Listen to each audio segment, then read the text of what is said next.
Hey guys, Chef Jason Hill here, and I'm with Sharm Stiltz from Country Oak and Stove, and he's going to tell us a little bit about this Green Mountain Pellet Grill. What do we got going on, Sharm? Well, we're grilling today as we do every Saturday here at Country Oak and Stoves. We grill so we can demonstrate the power of a wood pellet grill. This, of course, as you mentioned, is made by Green Mountain Grill.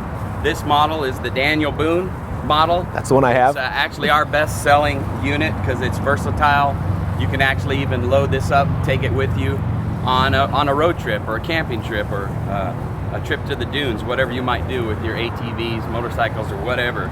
But we wanted to show you what we do.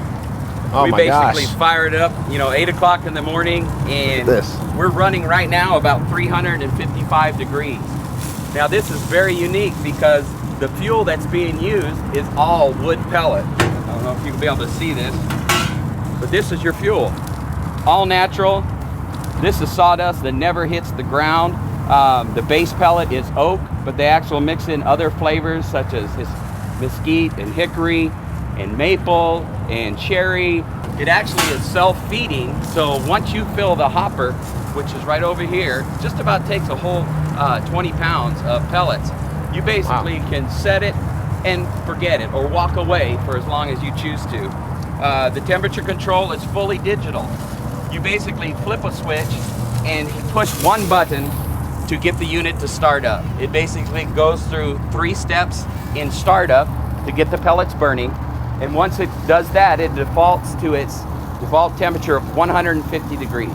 That's the lowest smoke temperature that you will basically smoke at. If you want a real rich and full-bodied flavor of smoke on your meat, 150 for at least 1 to 2 hours, up to as much as 5 or 6 hours on a big roast or a tri-tip. And then from there, you can take it up to as much as 500 degrees. So it's not just a smoker, it's actually a full-blown grill, and anywhere in between, just like your oven, set your temperature in increments of 5 degrees each. It's on these heavy-duty casters, so you can roll it around. Both of the front casters have brakes on it, so you don't have to worry if you're on a sloped setting, don't have to worry about your grill rolling away on you. But you actually have a huge area of grilling space, and it's endless what you can do on this grill. You can see this is just a little bit of what we've done. I couldn't get the pizza on here this morning, but you actually can grill a pizza and smoke it to perfection. Right here we've got a pork roast, right here shoulder roast. We've got chicken drumsticks with thighs in the back here grilling. Vegetables right on the grill up front. Whole chicken on a chicken throne right over here. That's gonna just be, you can put your favorite beverage right in there, whatever that might be, alcohol or not. Baked potatoes makes the best baked potatoes. Baked potatoes, I haven't done that one right yet. on the top. Corn, I peeled them so you could see it, but you could actually throw them on there right on the husk. Yeah. And they'll cook right in the husk, peel them out, and have that perfect corn. We also got some sausages just grilling up here. This is an option on the grill. It doesn't come standard, but you can purchase it separately, and it's a raised area for more square inches of grilling space. Yeah, I definitely would like to do that. It kind of adds that feature to it. But basically what you got here is a auger-fed motor that pushes the pellets into the fire pot. The fire pot is located at the very bottom in the center. In the center. And that's very important because it has 3 different windshields. Your main windshield, and then a right and a left windshield. But what that does is cause that there is no hot spots on the surface of this grill. It's evenly distributed heat. So it's all indirect. There's nothing that's gonna be hotter than one side or the other? It's indirect. Okay. That's a key word there. It kind of works like a convection oven. And the shape of the dome is not just random. It's actually intentionally planned to keep a turbulence going inside the grill so the heat is all around and the smoke gets a chance to permeate every piece of meat or that product that you have on there. Now when you kick this thing up to 500 degrees, is it getting the smoke in there as well, or is it just more heat? You actually get more heat. The higher the temperature, the less actual smoke you'll have on it. Okay. But you're always cooking with wood, so that flavor of the wood burning is always going to be there. But yeah, if you're like, I don't really like a strong smoked meat, well, that's fine. You just cook it at a higher temperature. It's done quicker, so it doesn't have the time to penetrate or saturate. So that's kind of like more of your grilling then, because like on our propane grill, you know, I crank that thing up to high, and I go out there and I just throw on my chicken breast real quick, and it's done fast.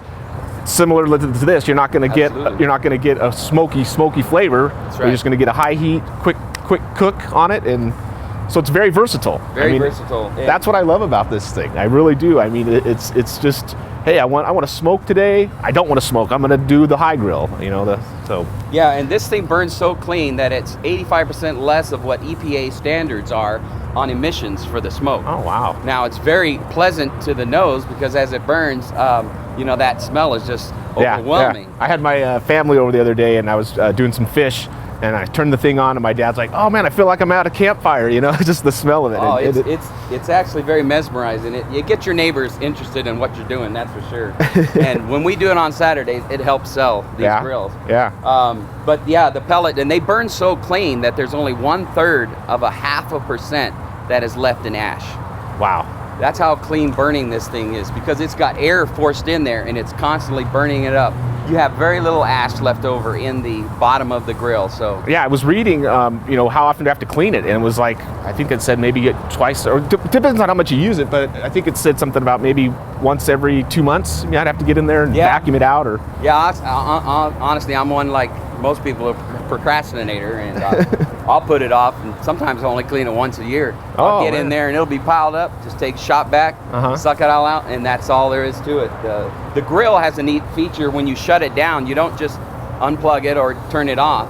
You actually would hold the temperature button down to 150, let go, push it again, and it will say fan.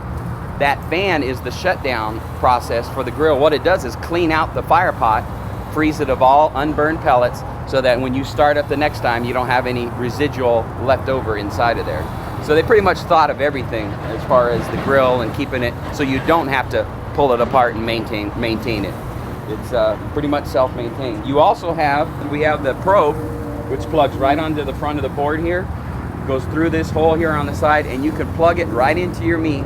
If you're a stickler for knowing that your whole chicken is a certain temperature, well, you push this food button and it will tell you exactly what the internal temperature of that chicken, meat, fish, whatever it is, and you know, basically takes all the guesswork out of it. Yeah, because a lot of people don't want to overcook, you know, their meats, and that's a great way to avoid that, because you know, there's nothing worse than overcooking your prime rib or something if you're a medium rare type of person. So that probe, that's definitely, I've already used it at mine, and it's great. There also is an alarm built into the pot here, or the hopper.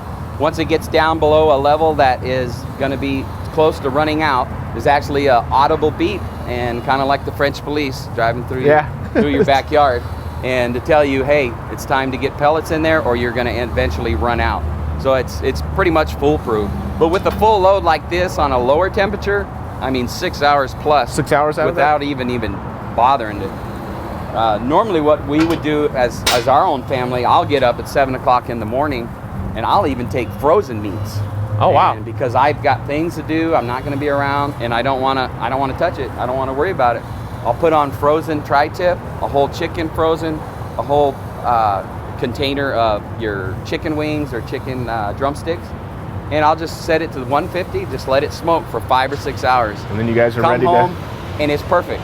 I mean, with the indirect heat, it's almost impossible to overcook or even burn your food, because it's not got any direct flame on your food. So right. It's really a fantastic grill. It's like almost like the outdoor crock pot. You can just throw it in there, turn it on, walk away, go do your day, come home. Throw everything in there and walk away. I mean, I do it all the time. It's a very heavy duty grill. You got the vent here for your smoke. This is adjustable for different times of the year. You could drop it down when it's colder outside to keep more heat in, so you're not just burning extra pellets. Okay. You know, we got it set for summertime, which is about 1.5 inches. Goes down to a 1/2 inch. And it just twist on down, twist on up. Just spins like so. There's actually a set nut, you can tighten it. Okay.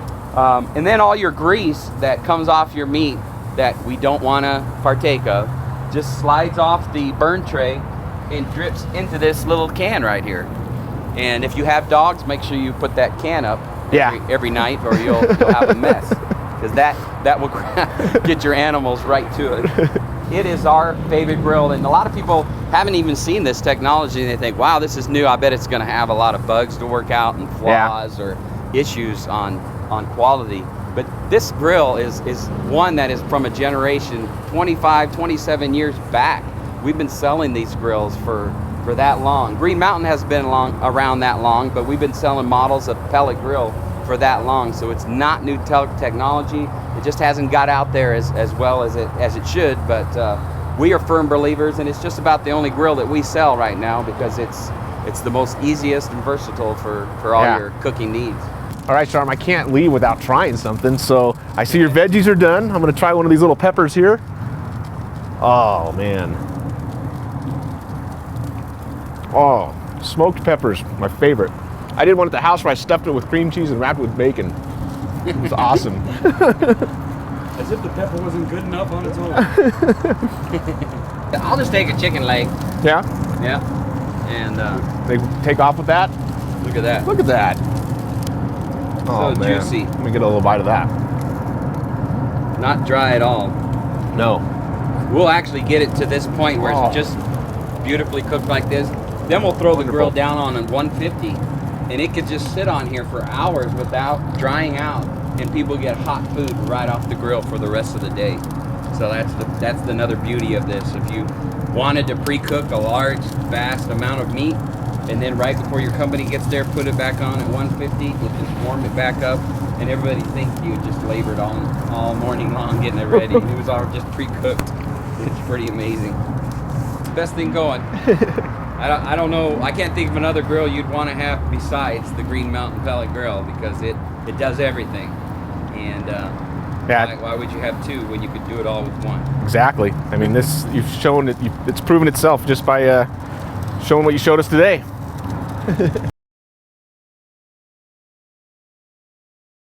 Need another cup of coffee. How's that?